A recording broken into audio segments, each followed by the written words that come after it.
90.4 सुनते रहिए 90.4 voice of Kannauj, आवाज दिल की।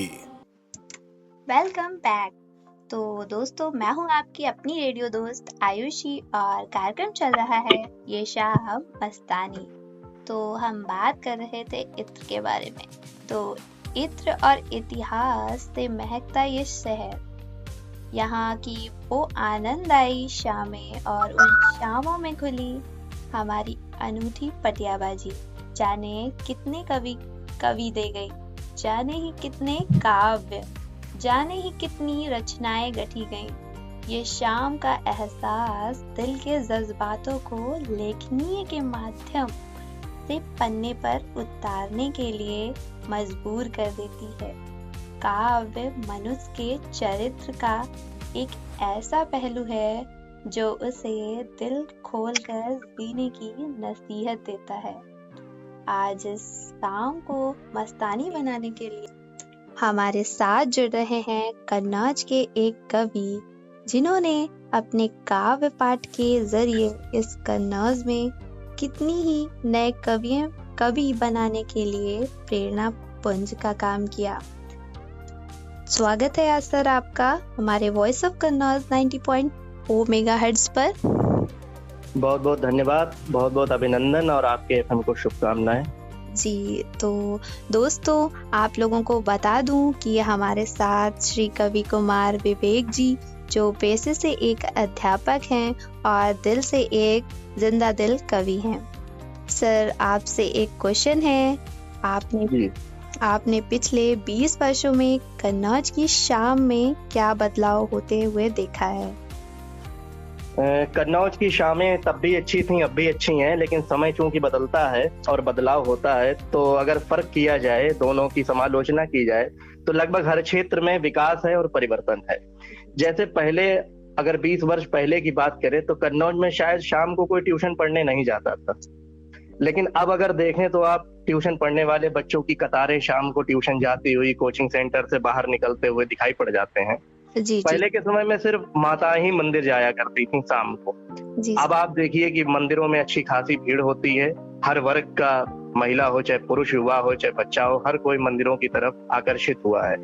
बदलाव कहीं ना कहीं बहुत क्षेत्रों में है, लेकिन मुख्य रूप से अगर देखा जाए तो मकरंद नगर रोड की अगर हम बात करें तो शाम जब होती थी तो लोग अपने अपने घरों की ओर जाने लगते थे, लेकिन आज बदलाव ये है कि शाम होती है तब लोग घर तो जाते, लेकिन घर से फ्रेश होकर परिवार के साथ सिर्फ थोड़ा घूमने निकलते हैं और शाम का आनंद लेते हैं।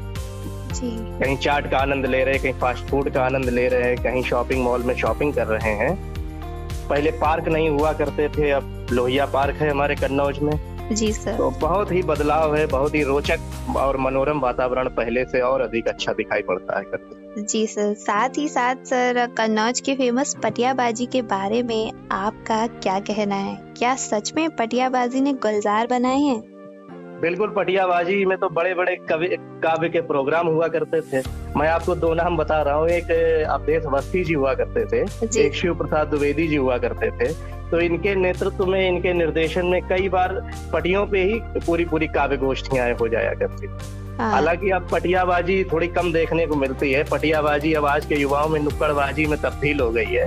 अब कोनों में नुक्कड़ों पर खड़े हुए लोग ज्यादा दिखाई पड़ेंगे, पटिया पे थोड़े कम दिखाई पड़ेंगे, लेकिन पटियाबाजी का एक अपनी रौनक रही है कन्नौज। जी सर। तो सर, मेरा एक और क्वेश्चन है कि सर, आप कुछ कन्नौजिया में हमारे लिसनर्स को कुछ मजेदार बोलकर बताइए।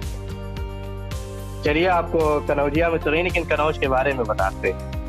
जी, आप जैसा कि पूछ रही थी कि कन्नौज में क्या बदलाव हुआ है, तो देखिए 4 पंक्तियां कि रंगी नियत आई हुई शामें कन्नौज में, रंगी नियत आई हुई शामें कन्नौज में, है रोशनी छाई हुई शामें कन्नौज में, अब पहले घरों की ओर ले जाते थे रास्ते, अब शॉपिंगों का दौर है शामें कन्नौज में।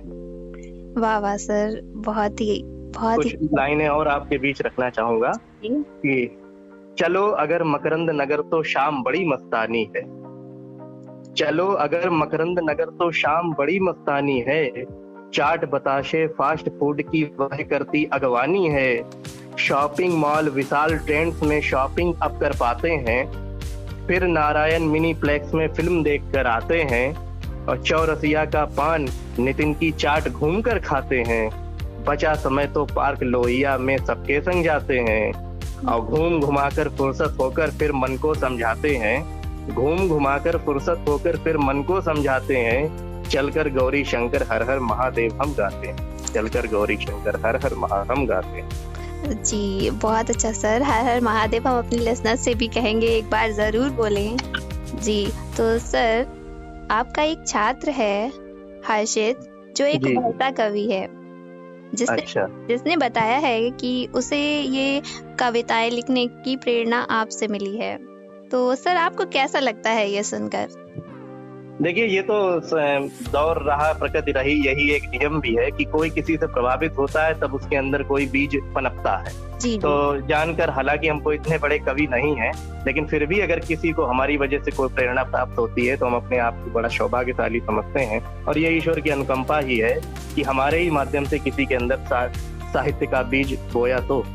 जी सर, जी धन्यवाद सर आपका। बहुत बहुत धन्यवाद आपका। तो दोस्तों, जैसा कि आपको मैंने पहले भी बताया था और मैं फिर से बता देती हूँ कि ये कवि कुमार विवेक जी हमारे साथ जुड़े हुए थे। इसी के साथ सुनते रहिए एक गाना वॉइस ऑफ कन्नौज 90.4 मेगाहर्ट्ज पर, आवाज दिल की। 90.4 सुनते रहिए 90.4 वॉइस ऑफ कन्नौज, आवाज दिल की।